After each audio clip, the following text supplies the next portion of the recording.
नमस्कार. आजच्या व्हिडिओमध्ये मी तुम्हाला उद्या विभुवन संकष्टी चतुर्थीच्या दिवशी कितीही कठीण इच्छा पूर्ण होण्यासाठी कोणता साधा सोपा उपाय करायचा आहे, हा उपाय कशा प्रकारे करायचा आहे, याबद्दलची संपूर्ण माहिती सांगणार आहे. पण त्याआधी तुम्ही चॅनलवरती नवीन असाल तर चॅनलला लाईक करा आणि सबस्क्राईब देखील करा. कमेंटमध्ये श्री स्वामी समर्थ किंवा गणपती बाप्पा मोरया किंवा श्री गणेशाय नमः लिहायला विसरू नका. अधिक महिन्यातील येणारी संकष्टी चतुर्थी ही विभुवन संकष्टी चतुर्थी या नावाने ओळखली जाते. 3 वर्षातून एकदा ही विभुवन संकष्टी चतुर्थी येत असते. उद्या 3 जूनला बुधवारी ही संकष्टी चतुर्थी आलेली आहे आणि या दिवशी आपल्याला एका ठिकाणी फक्त 21 तांदूळ अर्पण करायचे आहेत. आपली जी काही इच्छा आहे तर ती गणपती बाप्पांच्या कृपेने लवकरच पूर्ण होईल. कोणतीही आणि कितीही कठीण इच्छा पूर्ण होण्यासाठी हा अत्यंत साधा सोपा उपाय आपल्याला उद्या विभुवन संकष्टी चतुर्थीच्या दिवशी करायचा आहे. हा उपाय कशा प्रकारे करायचा आहे याची संपूर्ण माहिती आपण आजच्या या व्हिडिओमध्ये पाहणार आहोत. गणपती बाप्पा हे सुखकर्ता आहेत, दुःखहर्ता आहेत, विद्येची देवता आहेत, त्याचप्रमाणे ते बुद्धिदाता सुद्धा आहेत. आपल्या घरामध्ये बऱ्याच वेळेला बऱ्याचशा समस्या असतात. काही आर्थिक समस्या असतात, जसे की घरामध्ये पैसा येत नाही, पैसा आला तर तो टिकत नाही किंवा वायफळ खर्च वाढत आहे. घरामध्ये सतत कोणी ना कोणी आजारी आहे. दवाखान्यासाठी पैसा खूप खर्च होत आहे. आजारपण काही केल्या कमी होत नाही. घरामध्ये किरकिर, कटकट ज्या आहेत तर त्या वाढत आहेत. कलह, मतभेद जे आहेत तर ते काही केल्या कमी होत नाहीत. घरातील जे सदस्य आहेत तर त्यांच्यामध्ये मतभेद आहेत. एकमेकांसोबत पटत नाही. तसेच घरामध्ये मानसिक स्वास्थ्य जे आहे तर ते मिळत नाही. घरामधली जी मुले आहेत तर ते आपले ऐकत नाही. जी मुले शिक्षण घेत आहेत तर त्यांची शिक्षणामध्ये प्रगती होत नाही. हवे तसे त्यांना मार्क्स मिळत नसतील. त्यांची स्मरणशक्ती कमजोर झालेली असेल, वाचलेले लक्षात राहत नसेल. आपल्या मुलांना जीवनामध्ये कोणतीही समस्या असेल, अडचण असेल तर त्यासाठी सुद्धा आपण हा उपाय जो आहे तर तो करू शकतो. लहान मुले बऱ्याच वेळेला हट्टीपणा करतात, चिडचिडेपणा करतात. तर ह्या मुलांचा हट्टीपणा कमी व्हावा म्हणून सुद्धा आपण हा उपाय करू शकतो. आपली कोणतीही आणि कितीही कठीण इच्छा असेल तर ती इच्छा गणपती बाप्पांच्या कृपेने पूर्ण होण्यासाठी आपल्याला 21 तांदळांचा किंवा 11 तांदळाचा उपाय जो आहे तर तो नक्की आवर्जून करायचा आहे. या दिवशी आपल्याला सकाळी लवकर उठायचं आहे. यानंतर आपल्याला स्नान आटोपायचं आहे. यानंतर गणपती बाप्पांची आपल्याला पूजा करायची आहे. आता आपल्याला काय करायचं आहे तर गणपती बाप्पांची पूजा करण्या अगोदर एक दिवा लावून घ्यायचा आहे. दररोज आपण जशी पूजा करतो तशीच पूजा आपल्याला करायची आहे. पूजा आपण सेपरेट करू शकतो किंवा देवघरामध्ये जरी केली तरी सुद्धा चालेल. सर्वप्रथम तुपाचा दिवा लावून घ्यायचा. त्या दिव्याला हळदी, कुंकू, अक्षता, फूल अर्पण करून घ्यायचं. आणि यानंतर आपल्याला स्वतःला बसायला आसन घ्यायचं आहे. स्वतःला आपल्याला हळदी कुंकू लावून घ्यायचं आहे.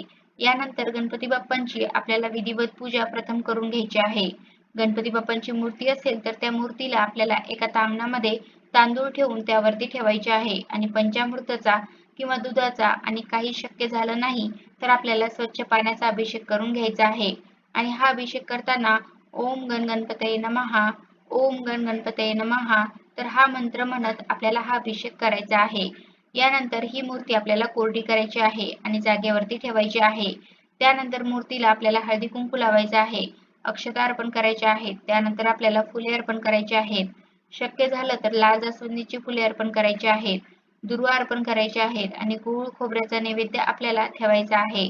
तर अशा प्रकारे विधिवत गणपती बाप्पांची पूजा जी आहे तर ती आपल्याला करून घ्यायची आहे. त्यानंतर देवघरातील सर्व देवांची आपल्याला पूजा करून घ्यायची आहे. आणि यानंतर दिवसभरामध्ये आपल्याला जेव्हा वेळ मिळेल तर तेव्हा आपल्याला गणपती मंदिरामध्ये जाऊन हा 11 तांदळाचा किंवा 21 तांदळाचा उपाय जो आहे तर तो करायचा आहे. आता यासाठी आपल्याला 11 तांदूळ घ्यायचे आहेत किंवा 21 तांदूळ घ्यायचे आहेत. जरी आपल्याला मंदिरामध्ये जाणे शक्य नसेल तरी आपल्याला घरीच हा उपाय करायचा आहे. परंतु शक्यतो आपल्याला मंदिरामध्ये जाऊन हा उपाय करायचा आहे. मंदिरामधलं जे सकारात्मक वातावरण आहे तर ते आपल्या घरातील वातावरणापेक्षा जास्त प्रमाणामध्ये फलदायी असते. म्हणून आपल्याला शक्यतो मंदिरामध्ये जाऊन उपाय करायचा आहे. फक्त काही कारणाने शक्यच नसेल मंदिरामध्ये जाणे तर मात्र आपण घरी हा उपाय करू शकतो. आता जे तांदूळ आपण घेतलेले आहेत तर ते तांदूळ आपल्याला अखंड असे तांदूळ घ्यायचे आहेत. तुटलेले, फुटलेले किंवा किडलेले तांदूळ घ्यायचे नाहीत. तांदूळ नवीनच घ्यायचे आहेत. अगोदर वापरलेले तांदूळ आपल्याला घ्यायचे नाहीत. आणि हे तांदूळ आपल्याला हळदी कुंकवाने रंगीत करून घ्यायचे आहेत. यानंतर आपल्याला एक जास्वंदीचं फूल घ्यायचं आहे. दुर्वा घ्यायचे आहेत आणि गूळ खोबरे सुद्धा घ्यायचं आहे आणि हे सर्व घेऊन आपल्याला मंदिरामध्ये जायचं आहे. त्या ठिकाणी गेल्यानंतर सर्वप्रथम गणपती बाप्पांना हळदी कुंकू व्हायचं आहे. यानंतर आपल्याला दुर्वा अर्पण करायचे आहेत. जास्वंदीचं फूल बाप्पांच्या चरणावरती आपल्याला अर्पण करायचं आहे आणि यानंतर आपण जे तांदूळ घेतलेले आहेत तर ते 11 तांदळाचे दाणे किंवा 21 तांदळाचे दाणे एका वाटीमध्ये घ्या किंवा आपल्या हातामध्ये घ्यायचे आहेत आणि आपल्याला काय करायचं आहे त्यातील एक एक तांदूळ जे आहे आपण जास्वंदीचं फूल बाप्पांच्या चरणावरती ठेवलेलं आहे तर त्यावरती आपल्याला तो तांदूळ टाकायचा आहे. परंतु फक्त तो तांदूळ आपल्याला फुलावरती टाकायचा नाही तर काय करायचं, एक तांदूळ घ्यायचा आणि आपल्याला एक मंत्र म्हणायचा आहे आणि तो मंत्र असा आहे, इदम अक्षतम ओम गणगणपतये नमः, इदम अक्षतम ओम गणगणपतये नमः. तर असं म्हणायचं आणि तो तांदूळ आपल्याला त्या जास्वंदीच्या फुलावरती ठेवायचा आहे. तर अशा प्रकारे आपल्याला 11 वेळेला किंवा 21 वेळेला हा मंत्र म्हणत 11 किंवा 21 तांदूळ जे आहेत तर ते अर्पण करायचे आहेत. यानंतर आपल्याला शक्य असेल तर 11 वेळेला किंवा किमान एक वेळेला गणपती अथर्वशीर्ष जे आहे तर ते म्हणायचं आहे आणि एक वेळेला आपल्याला संकटनाशक स्तोत्र जे आहे तर ते सुद्धा म्हणायचं आहे. यानंतर जे जास्वंदीचं फूल आपण बाप्पांच्या चरणावरती वाहिलेलं आहे तर त्या फुलाला आपल्याला स्पर्श करायचा आहे आणि आपली जी काही इच्छा आहे, कोणतीही समस्या असेल, जी इच्छा आपली काही केल्या पूर्ण होत नसेल, आपली आर्थिक समस्येसंबंधीची इच्छा असेल किंवा आपल्या घरातील मुलासंबंधीची आपली इच्छा असेल तर ती इच्छा पूर्ण व्हावी म्हणून बाप्पांना आपल्याला प्रार्थना करायची आहे आणि मनापासून आपल्याला नमस्कार करायचा आहे. आता हा उपाय करताना आपल्याला श्रद्धापूर्वक आणि निष्ठा ठेवून हा उपाय जो आहे तर तो करायचा आहे. तर अशा प्रकारे 11 किंवा 21 तांदळाचे दाणे जे आहेत तर ते गणपती बाप्पांना आपल्याला मंदिरामध्ये जाऊन अर्पण करायचे आहेत. आता मंदिरामध्ये जाणे शक्य नसेल तर घरी जेव्हा आपण पूजा करतो तर ही पूजा झाल्यानंतर लगेचच आपण जरी हा उपाय केला तरी सुद्धा चालेल. घरी सुद्धा आपण हे तांदूळ अर्पण करू शकतो. आता मंदिरामध्ये आपण जेव्हा हे तांदूळ अर्पण करतो त्यावेळेला ते तांदूळ मंदिरामध्ये तसेच राहतील, परंतु घरी आपण हे तांदूळ अर्पण केल्यानंतर या तांदळाचे पुन्हा काय करायचे असा सुद्धा प्रश्न पडतो. तर बाप्पांचा आशीर्वाद म्हणून हे तांदूळ आपण एका लाल कपड्यामध्ये बांधून तिजोरीमध्ये ठेवू शकतो, ज्यामुळे आर्थिक समस्या ज्या आहेत तर त्या नष्ट होतील. आपल्या घरामध्ये पैसा वाढीस लागेल किंवा यातील काही तांदूळ आपण एखाद्या लाल कागदामध्ये बांधून आपण आपल्या पर्स पॉकेटमध्ये ठेवू शकतो किंवा आपली जी मुले आहेत तर त्यांच्या एखाद्या वस्तूजवळ त्यांच्या टेबलमध्ये सुद्धा आपण ठेवू शकतो, ज्यामुळे आपल्या मुलांच्या जीवनातील समस्या ज्या आहेत तर त्या नष्ट होतील.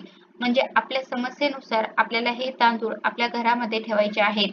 तसेच मंदिरामध्ये सुद्धा जेव्हा आपण उपाय करतो तेव्हा मंदिरामधून घरी येताना सुद्धा गणपती बाप्पांच्या चरणाजवळून आपण 5, 7, 11, 21 तर असे तांदूळ घरी आणून लाल कपड्यामध्ये बांधून आपल्या तिजोरीमध्ये ठेवू शकतो. तर अशा प्रकारे आजच्या व्हिडिओमध्ये मी तुम्हाला उद्या विभुवन संकष्टी चतुर्थीच्या दिवशी कितीही कठीण इच्छा पूर्ण होण्यासाठी कोणता साधा सोपा उपाय करायचा आहे, हा उपाय कशा प्रकारे करायचा आहे याबद्दलची संपूर्ण माहिती सांगण्याचा प्रयत्न केलेला आहे. कसा वाटला तुम्हाला माझा आजचा व्हिडिओ कमेंट करून नक्की सांगा आणि कमेंटमध्ये श्री स्वामी समर्थ किंवा ओम गणगणपतये नमः किंवा श्री गणेशाय नमः किंवा गणपती बाप्पा मोरया लिहायला विसरू नका. धन्यवाद.